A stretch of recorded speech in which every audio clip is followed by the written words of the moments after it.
جادو بالکل ہے، اس کی حقیقت ہے، اس کا ذکر قرآن میں بھی ہے، حدیث میں بھی ہے۔ اتنا بڑا واقعہ موسیٰ علیہ السلام کا کہ 70,000 جادوگر نے مقابلہ کیا، ایک نہیں، دو نہیں، 70,000۔ حضرت موسیٰ علیہ السلام کا ایک روایت میں آتا ہے کہ پہلے تو دل میں خوف بھی آ گیا کہ بھی میں لاٹھی پھینکتا ہوں سانپ بن جاتی ہے، ان نے بھی تو 70,000 سانپ بنا دیا ہے، تو لوگ سمجھیں گے کہ شاید میرے والا بھی جادو ہے اور یہ بھی جادو ہے۔ اللہ نے فرمایا موسیٰ علیہ السلام ڈرتے کیوں، تم پھینکو تو صحیح۔ فَأَلْقَىٰ مُوسَىٰ عَصَاهُ فَإِذَا هِيَ تَلْقَفُ مَا يَأْفِكُونَ، آپ نے جب عصا پھینکا اور اتنا بڑا اتحاد بنا، ساری ان کی رسیاں جو تھی وہ بھی نکل گیا۔ فَأُلْقِيَ السَّحَرَةُ سَاجِدِينَ، اب جو کھڑے تھے نا جادوگر سب سجدے میں گر گئے۔ آمنا برب العالمین، آمنا برب موسیٰ و ہارون۔ وہ سمجھ گئے کہ یہ جادو نہیں ہو سکتا کہ دوسرے کی رسی ہمیں کھا جائے، یہ جادو تھوڑا ہے، اس کا معنی یہ ہے کہ یہ معجزہ۔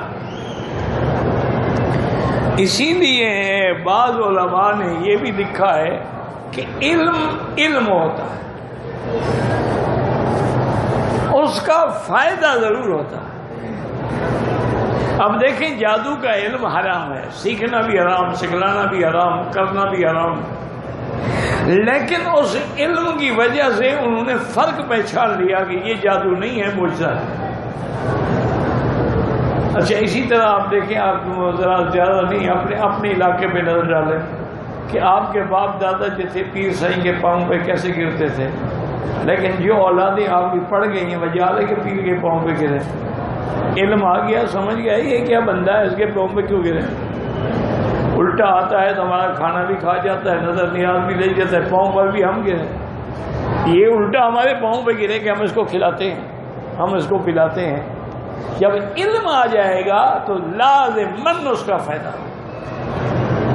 چاہے وہ علم غلط بھی ہو، باقی جادو حق ہے، اس کا ذکر قرآن میں بھی ہے، اور پھر حدیث مبارک صحیح حدیث میں ہے کہ لبید بن الاعصم یہودی جو ہے اس بدبخت نے میرے بدری پاک پہ بھی جادو کیا،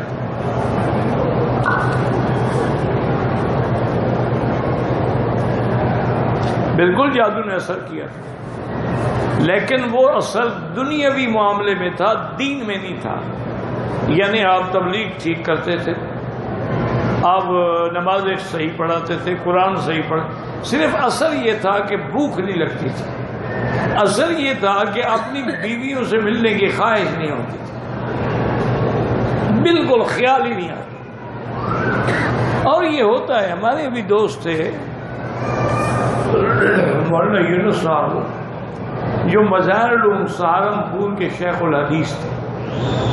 اللہ ان کی قبر پہ کروڑوں رحمتیں فرمائے، فوت ہو گئے، ان پہ جادو کا اتنا سخت اثر تھا،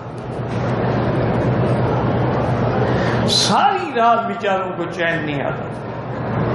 لیکن جب بخاری شریف پڑھانے بیٹھتے مجال پتہ نہیں ہوتا تھا کہ ان پر کوئی جادو ہے، حدیث پڑھا رہے ہیں، سبق پڑھا رہے ہیں، بالکل ٹھیک ہے، گھر جاتے اثر شروع ہو جاتا، ساری رات پر۔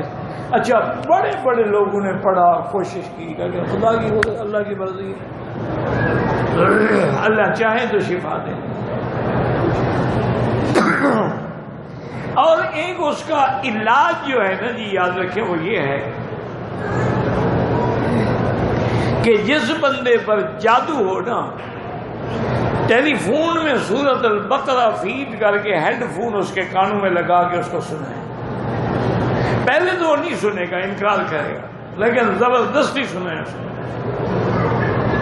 تھوڑا تھوڑا سنے گا، 2-4 دن کے بعد جادو بادو شیطان جن سب بھاگ جائیں گے۔